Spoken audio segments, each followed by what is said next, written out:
Maldivas. Fedora adora aparecer, porém tem uma coisa que ela gosta mais: Leonardo Raposo. Ai, mama, Baba, eu não tenho o marido mais maravilhoso do mundo? O cara é um pilantra de marca maior e ela nem desconfia. Você é o viúvo mais milionário de São Paulo. Agora que eles estão casados, só falta Leozinho ir adiante com seu plano e se livrar de Fedora. Foi bom enquanto durou, Fefe. Mais uma novidade tem atrapalhado sua estratégia. Você amarelou por quê? Que foi? Tá apaixonadinho? Mas eu tô apaixonado pela Chaveirinho, tá? Será que os trambiqueiros também amam? Deus do céu. Daqui a pouco, haja coração.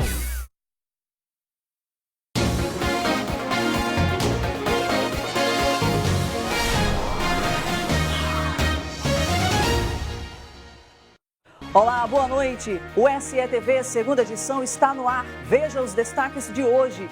Cobrador é baleado durante um assalto a ônibus e morre. Foi na zona norte da capital. Tribunal Regional Eleitoral apresenta normas para as eleições deste ano. Uma das mudanças é a redução no período da campanha eleitoral. Comerciantes da SEAS estão preocupados com possível saída do local por causa de um leilão da Justiça do Trabalho.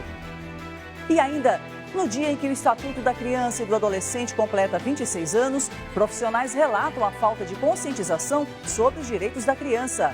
Agora, no SETV.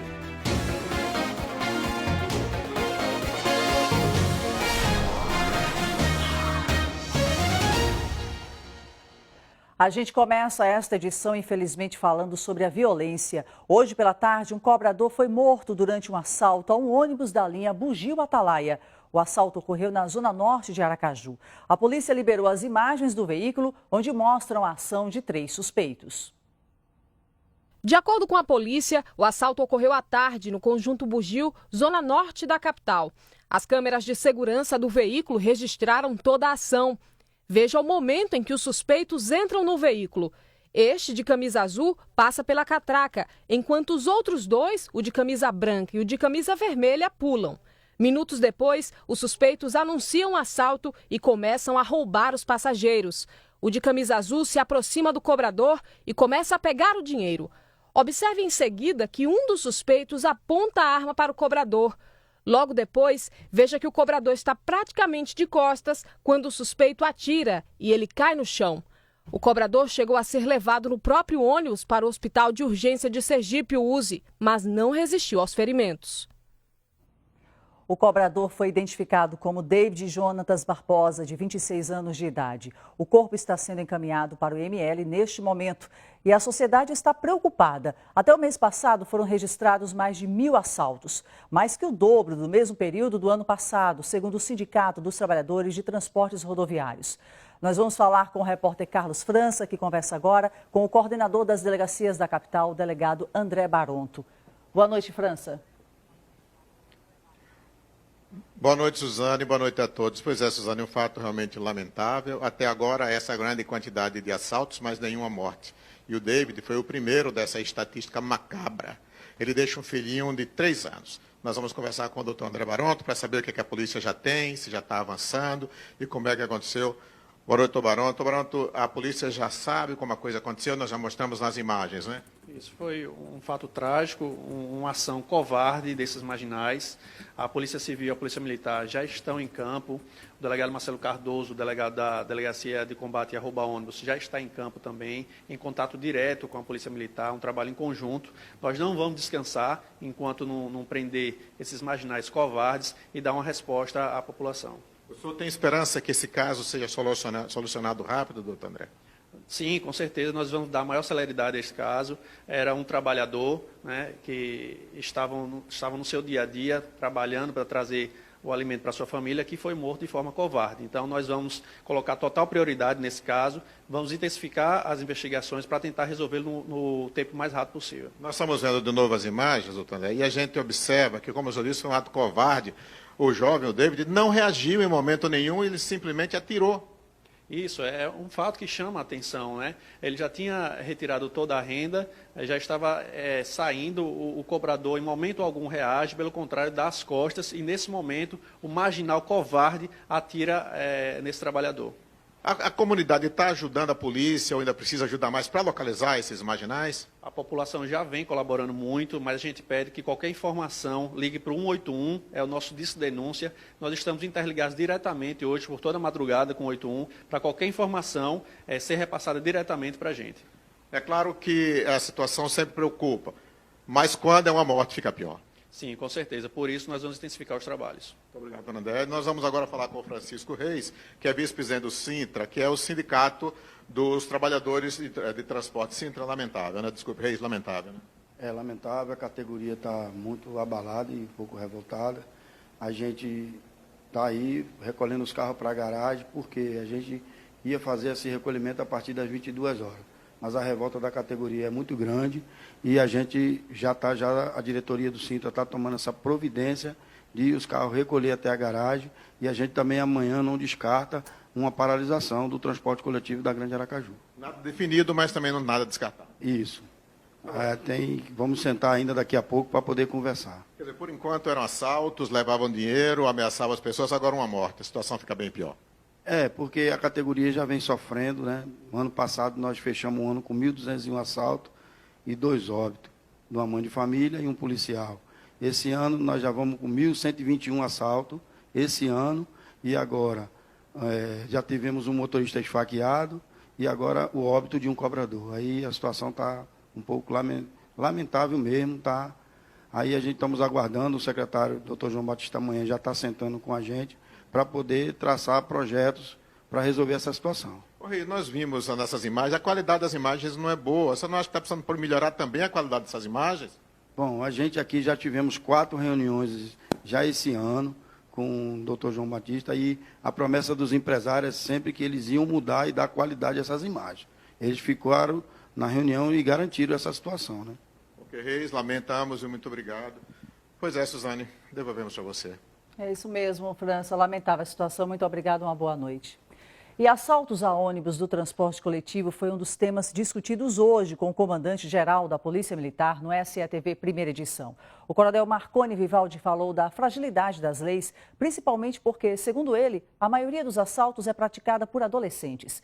O comandante disse também que vai começar uma operação de revista dos passageiros nos veículos. Nós sabemos do problema e o CPMC está realizando ações que nós já sentimos uma situação de números decrescentes. Agora, óbvio que a gente vai se deparar também com uma situação de que a população pode se sentir, no primeiro momento, um pouco incomodada. Porque está no ônibus tranquilamente e vai ter que parar para descer, para ser abordado. Mas é melhor que seja uma abordagem da Polícia Militar do que de bandidos, que vão levar o seu patrimônio, que pode até haver um homicídio ali dentro. Mas nós já estamos conversando, inclusive, com os próprios rodoviários. O comando do CPMC fez isso com os motoristas, com os cobradores. Estamos buscando fazer tomarmos ações que realmente é um número que incomoda bastante. A pessoa está indo para o seu trabalho, está indo para sua casa, no meio de transporte está sendo abordada por meliantes. Mas, insisto, muitas vezes são ações de crianças, adolescentes, e que no outro dia, ou na mesma hora que são presas ou apreendidas, vão para as ruas novamente e voltam a delinquir. Por meio de nota, o Sindicato das Empresas do Transporte de Passageiros, CETRANSP, lamentou a morte do cobrador David Jonatas, de 26 anos. Diz que a empresa Atalaia vai dar assistência à família dele. O CETRANSP pede que medidas de segurança sejam tomadas para que o serviço do transporte de passageiros esteja resguardado.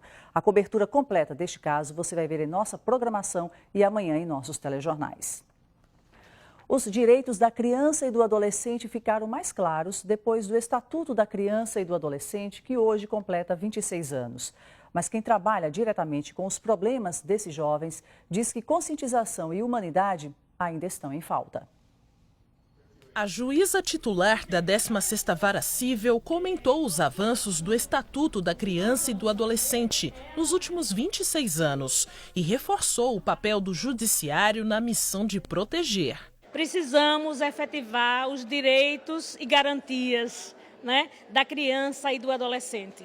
Precisamos dar mais amor e mais respeito às nossas crianças e adolescentes.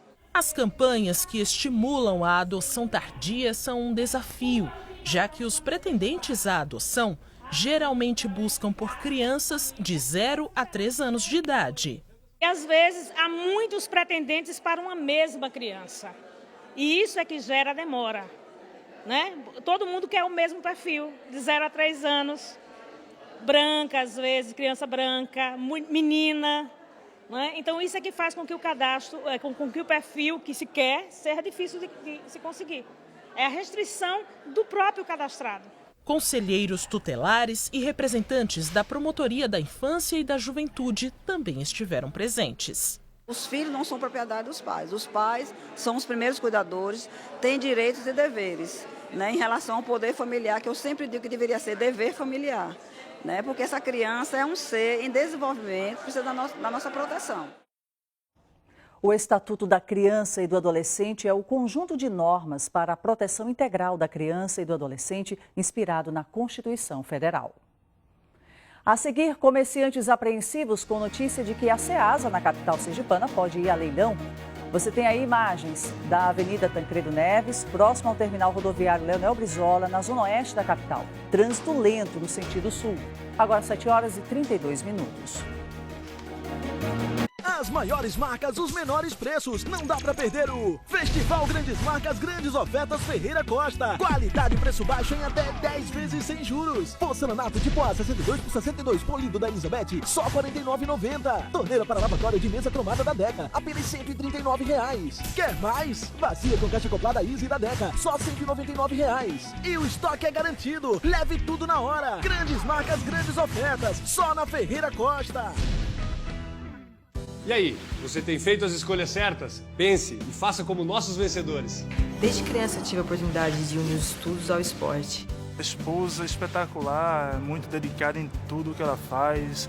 A Adrianinha é um exemplo claro de um estudante e profissional de sucesso. Vencer não é fácil, tive que batalhar, lutar, só que no final sempre vale a pena.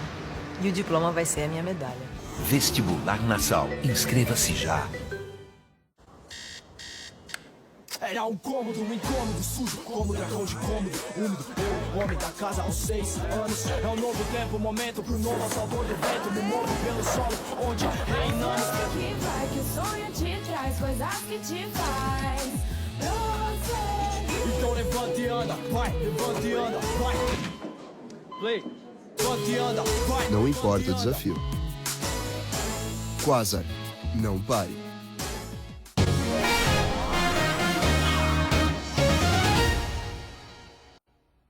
A Assembleia Legislativa recebeu no fim da manhã de hoje a notificação do TRE sobre o afastamento de Luciano Bispo do cargo de deputado estadual. A deputada Gorete Reis assinou o documento. Quem assume a presidência da casa é o deputado Garibaldi Mendonça e, segundo a Assembleia, amanhã Conceição Vieira vai ser convocada para assumir a cadeira.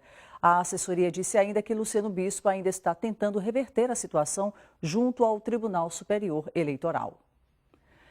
E o Tribunal Regional Eleitoral promoveu hoje uma palestra sobre as novas normas das eleições deste ano. Uma das mudanças refere-se à doação para a campanha eleitoral. As mudanças interessam tanto aos veículos de mídia quanto aos pré-candidatos e eleitores. O conhecimento da legislação eleitoral faz com que nós tenhamos menos infrações à legislação eleitoral, menos problemas durante a campanha eleitoral. E a ideia é justamente isso, é que não tenhamos tantas infrações à lei eleitoral. O eleitor já deve ter percebido que estamos no meio do mês de julho e a campanha política ainda não começou. Foi uma mudança da mini-reforma. O período de campanha foi reduzido de 90 para 45 dias e só começa no próximo dia 16 de agosto. A propaganda no rádio e na TV também teve redução, terá apenas 35 dias e começa no dia 26 de agosto. Houve alterações também em outros meios de divulgação. Propagandas em bens particulares não podem ter pintura e sim adesivo de no máximo meio metro quadrado. Na eleição passada, o limite era de 4 metros quadrados e está proibido colocar mais de um impresso no espaço.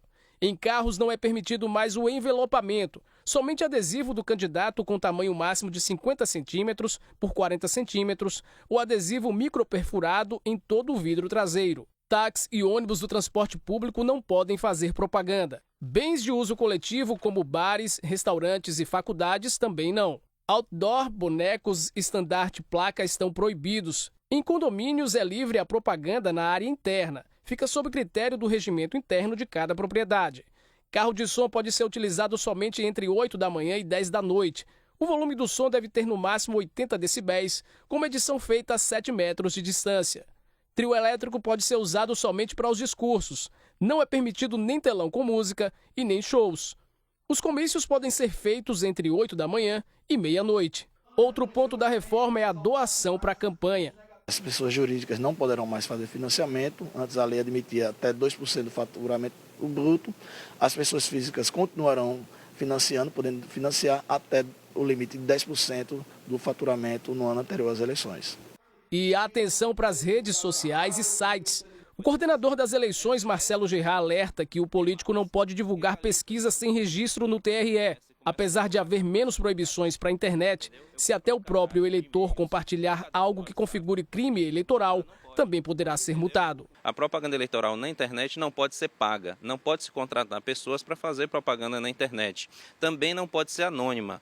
Tem que ser possível identificar aquela pessoa que manifestou, não é, aquele interesse em votar ou manifestou qualquer situação de propaganda eleitoral. Tem multa de 5 a 30 mil reais e também pode haver também crime eleitoral na internet. A notícia de que a Ceasa pode ir a leilão pegou de surpresa os comerciantes que trabalham há anos em um dos mais antigos centros de comércio de alimentos da capital. Mas a Coidro, que é proprietária da Ceasa, ainda tem esperanças de que o problema trabalhista que resultou na determinação de leiloar a área vai se resolver a tempo. A central de abastecimento tem hoje mais de 160 associados. São feirantes e comerciantes que vendem diversos tipos de produtos, a maioria alimentos. Circulam pelo local aproximadamente 2.000 pessoas diariamente. Um espaço que se tornou referência para consumidores e também revendedores. Várias feiras livres são abastecidas com produtos que saem da Ceasa. Não só pelo pessoal daqui da Redondeza, de Aracaju, como de fora, dos interiores, que vem de fora, o pessoal que traz sua mercadoria para expor, para vender. Mas toda essa estrutura está ameaçada. É que a central de abastecimento pode ser vendida em um leilão da Justiça do Trabalho, marcado para acontecer no próximo dia 21. A Ceasa pertence à Coidro, Companhia de Desenvolvimento de Recursos Hídricos, e foi penhorada pela Justiça para o pagamento de dívidas. Os comerciantes estão apreensivos com a possibilidade de ter que sair do local. Seu Valdir, que trabalha na Ceasa há 30 anos e desde que ficou sabendo da realização do leilão, está preocupado. Não só a gente, é todas as pessoas. Quem fabrica o queijo lá, que vende, a gente está preocupado também, né? Já começa a se preocupar do sertão, não é só a gente aqui, e eu principalmente. Muitas famílias que vão passar muita necessidade, muitas. De acordo com o presidente da Companhia de Desenvolvimento de Recursos Hídricos de Sergipe, a dívida trabalhista em questão é de R$ 420 mil, referente a 2 processos, mas que já está em andamento um acordo que deve retirar da penhora a Ceasa. Cerca de 8 anos já de existência e chegou numa fase que não tem mais o que se discutir. Sentamos com as partes envolvidas, com seus respectivos advogados, fizemos um acordo que foi devidamente assinado por todas as partes e já encaminhamos à Justiça do Trabalho, que provavelmente em breve deve estar retirando o Ceasa desse leilão que vai para a praça dia 21. Ainda segundo o presidente da Coidro, a expectativa é que o órgão assuma a administração da Ceasa nos próximos meses. Fazendo investimentos, melhorias e garantindo a permanência daqueles feirantes que lá participam dos seus comércios. A gente volta a falar do trânsito na Avenida Tancredo Neves. Olha só, a informação é que os ônibus estão parados em protesto pela morte de um cobrador. A SMTT está no local orientando o trânsito, que está complicado neste momento. A reportagem completa você acompanha amanhã no Bom Dia Sergipe. O SETV fica por aqui. Uma boa noite para você.